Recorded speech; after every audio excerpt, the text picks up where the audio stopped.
이어서 간추린 소식입니다. 농림축산식품부는 2021 농촌융복합산업 기초실태조사 결과를 최근 공개했습니다. 조사에 따르면 국내에서 약 33만 명이 농촌융복합 산업에 종사하고 있으며 경영체당 평균 연 매출액은 약 2억 4천만 원인 것으로 나타났습니다. 지난해 기준 농촌융복합 산업에 종사하는 경영체는 총 10만 4,067개로 인증을 받은 곳은 1,805개입니다. 대표자가 귀농귀촌한 경우는 전체의 약 17.2%로 조사됐습니다. 업종별 현황을 보면 농림수산업과 유통서비스업을 함께하는 업체가 47.6%로 가장 많았습니다. 농협중앙회는 최근 국제협동조합 농업기구 집행위원회를 화상회의 방식으로 개최했습니다. 이날 회의에는 국제협동조합 농업기구 회장인 이성희 농협중앙회장을 비롯한 전 세계 농업협동조합을 대표하는 8인의 집행위원이 참석했습니다. 유엔 식량농업기구 등 농업 분야 국제기구와의 개발 협력 사업 본격 추진, 2021년에 시작한 대륙별 특성화 사업 성과 점검 및 확대 추진, 우크라이나 협동조합연맹을 위해 ICA 원칙에 입각한 협력 방안 등의 안건이 논의됐습니다. 이성희 회장은 전 세계 협동조합 간 연대와 협력을 더욱 강화해 나가겠다고 밝혔습니다. 식품의약품안전처는 4월 15일까지 미국, 중국, 칠레, 뉴질랜드 등 8개국에서 수입하는 농수산물 13개 품목에 대한 통관 단계 검사를 강화한다고 최근 밝혔습니다. 13개 품목은 오렌지, 포도, 감귤, 양파, 마늘 등입니다.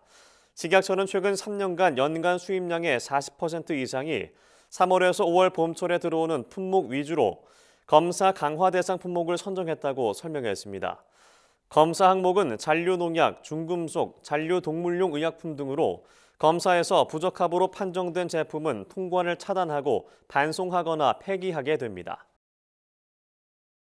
경남 창녕군은 양파 48톤을 시작으로 8회에 걸쳐 총 192톤을 대만에 수출한다고 최근 밝혔습니다. 창녕군은 코로나19로 인한 소비 급감과 저장 양파 재고 물량 증대로 어려움을 겪고 있는 가운데 이번 수출은 양파 농가에 많은 도움이 될 것이라고 말했습니다. 한편 창녕군은 농산물을 수출하기 위해 수출 촉진 자금 지원 및 수출 농가 시설 보수화 사업 등 시책을 펼쳐왔으며 향후 양파의 대만 수출 물량이 지속해서 늘 수 있도록 적극적으로 지원할 계획입니다. 경기도 주식회사가 신김포농협과 함께 18일 오전 11시 온라인 쇼핑몰 11번가에서 경기도 토종 참드림쌀 판매 라이브 방송을 진행합니다. 이번 라이브 방송에선 경기 김포시에서 2021년에 수확한 햅쌀을 3만 원 초반대의 할인가로 선보입니다. 참드림쌀은 외래종을 대체하기 위해 경기도 농업기술원이 개발한 토종 품종으로 식감이 부드럽고 보관성이 좋은 것이 특징입니다. 라이브 방송은 온라인 쇼핑몰 11번가에서 18일 오전 11시 단 한 번 진행되며 자세한 내용은 11번가 누리집에서 확인할 수 있습니다. 강원도가 정부의 관리 양국 관리체계 개선 지침에 따라 도내 정부 양국 관리체계를 개선하겠다고 최근 밝혔습니다. 우선 강원도는 정부 양국 보관창고 78곳을 매달 한 번 이상 점검하고 쌀 품질이 떨어질 가능성이 있는 5월과 여름철에는 한 달에 2차례 이상 점검할 계획입니다.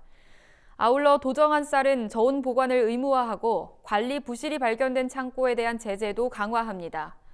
한편 강원도는 최근 발생한 산불 피해 지역 이재민의 생계 안정을 위해 1인당 10kg의 정부 양곡쌀을 매월 보급할 계획입니다. 충남도는 올해 임도 신설과 노후 임도에 대한 구조 개량 보수 사업에 총 155억 원을 투입한다고 최근 밝혔습니다. 임도는 임내 작업에 부족한 노동력을 기계화 작업으로 전환하기 위해 필요한 시설로 지속 가능한 산림 경영과 산불 진화, 산림 보호 활동에 중요한 기반이 됩니다. 충남도는 임도 신설의 경우 간선 임도 34km에 76억 원, 작업 임도 28km에 38억 원 등 모두 62km 114억 원을 투입하며 이미 개설된 임도 235km에 대해서는 41억 원을 들여 유지 관리에 나설 계획입니다. 신설 대상지는 경제림 육성이 필요한 임지와 산림보호 및 휴양자원 이용을 위한 지역, 산간 오지 마을 진입로 연결 지역 등입니다. 제주도는 감귤 정보 빅데이터로 운영 중인 감귤 재배 실태 관리 시스템의 고도화를 위해 노지 감귤원을 대상으로 5월 13일까지 실태 조사를 시행합니다. 이번 조사 대상은 노지 감귤원 2,875헥타르와 신규 조성한 감귤원 등이며 감귤원 소재지 읍면동에서 단계별로 이뤄진 조사 내용을 감귤 재배 실태 관리 시스템에 입력하는 방식으로 추진됩니다. 이와 함께 도내 농민은 감귤 재배 실태 관리 시스템과 연계된 내 손 안의 감귤원 시스템으로 재배 실태를 확인하고 변경된 정보를 직접 변경 요청할 수 있습니다.